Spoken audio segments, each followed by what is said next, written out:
Hi, I'm Rhonnie. It's nice to meet you. Do you ever feel like people don't know who you are in a room? I mean, you're there, you're part of the conversation, and things are happening, but they really don't know who you actually are. Sometimes that happens to me. I mean, when I walked out here, for instance, did you look at me and say, wow, she's disabled? How about you? Don't worry about it. I don't see myself that way either. I've never woken up one single solitary morning and thought to myself, wow, today I'm disabled. What should I do with my time? Well, in 2005, 2 weeks after giving birth to my youngest daughter, I suffered a massive stroke. I also had a 9-year-old at that time, and as a result of my stroke, I was unable to walk or talk or do some really basic things like go to the bathroom by myself. At that time in my life, I was at what I thought was the pinnacle of my career. I was running the Western divisions of a Fortune 500 company, and quite frankly, this little girl from South Central LA had thought she'd made it. And nobody could tell me any different.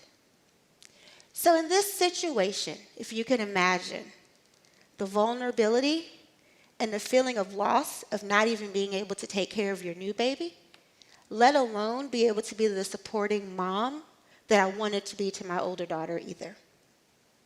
But that wasn't even the totality of the things that I was going through. I mean, I couldn't talk to anybody. So as you can imagine, I had a whole lot of conversations with God. And most of them started with, Lord, if you just get me through this. I made tons of promises and tons of plans. And I'm sure some of you in this room have had that same conversation. I mean, it may have been after a night of drinking, but, it starts the same.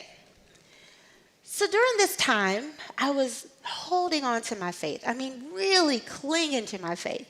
And I said, when I get better, I'm going to go back out here. I'm going to get back into the workforce. And I am going to do the things that I was working towards before this happened to me.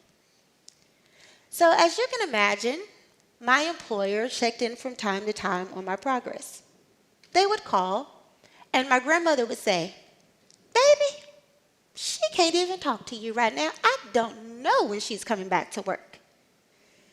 And we could tell that my employer was slowly becoming more and more impatient, right? I mean, after all, they do have a business to run. So eventually, when I regained the ability to speak, I had to tell them that I didn't know when I was going to be able to come back to the workforce. I mean, I was still having all kind of weird and crazy things happen. I mean, your brain controls everything. And a vein in my brain had burst and was bleeding even 6 months after the original stroke. So randomly, I might wake up and I can't see. I'm going to take a moment to tell you guys a quick story. One morning, I woke up and I started to scream. And there's a lady there who would come in, and she helped me from time to time. And she says, what's the matter? And I'm like, I'm paralyzed. And she said, no, you're not. I'm like, yes, I'm paralyzed. She said, no, you're moving your arms, so you're clearly not paralyzed. And I was like, oh. And she said, well, what's wrong? And I said, I can't see you. And she's like, girl, you're blind. Relax. And I'm like, what? So we went to the eye doctor, and he gave me some drops, and eventually my eyesight came back. But all those things are controlled by your brain. So when you have trauma to your brain, it takes some time for it to recover, and you never know what's going to happen from day to day. So I couldn't really give my employer a definitive answer of when I would be back because, quite frankly, I didn't know. And I'd not given up hope. I just knew that it was going to take me a little bit more time. But I was determined. And so when I did get better, I went out into the big, bright world in my smartest suit with my best resume and my biggest smile. And on the other side of the table, they were looking at me and thinking, is this lady going to stroke out on my job? Is she going to get hurt, and are we going to be liable for this?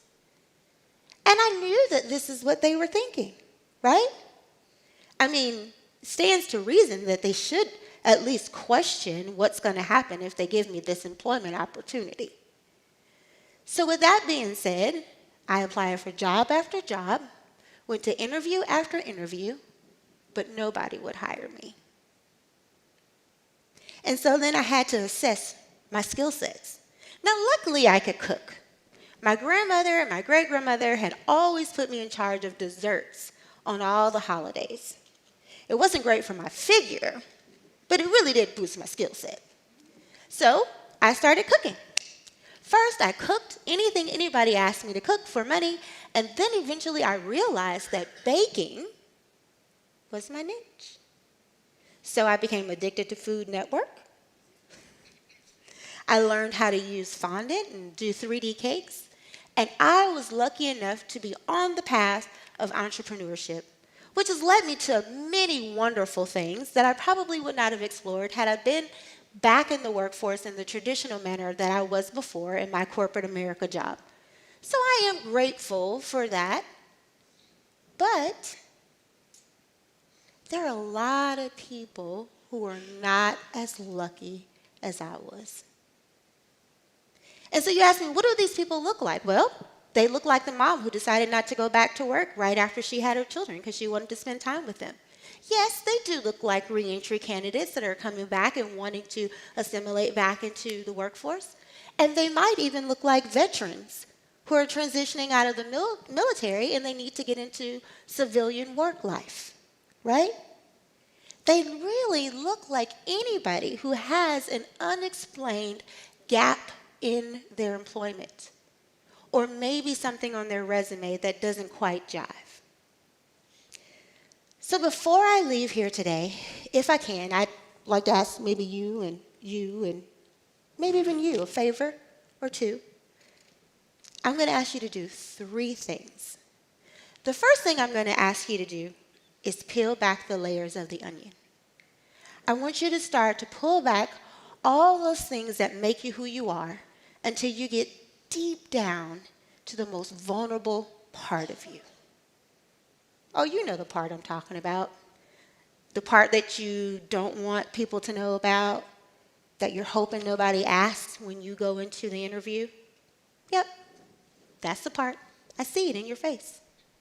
The second thing that I'm going to ask you to do is imagine you walking into that interview and having to lay that piece on the table and live in that space and understand what that feels like. And the last and final thing that I'm going to ask you is actually a little bit more of a favor. And I feel like we've gotten pretty close. I mean, I just told you all of my business. So since we're friends, if I could ask you one favor, it would be that the next time a resume or application comes across your desk that's less than perfect, take the 5 to 10 minutes that it takes to call that person and give them the opportunity to explain. Thank you.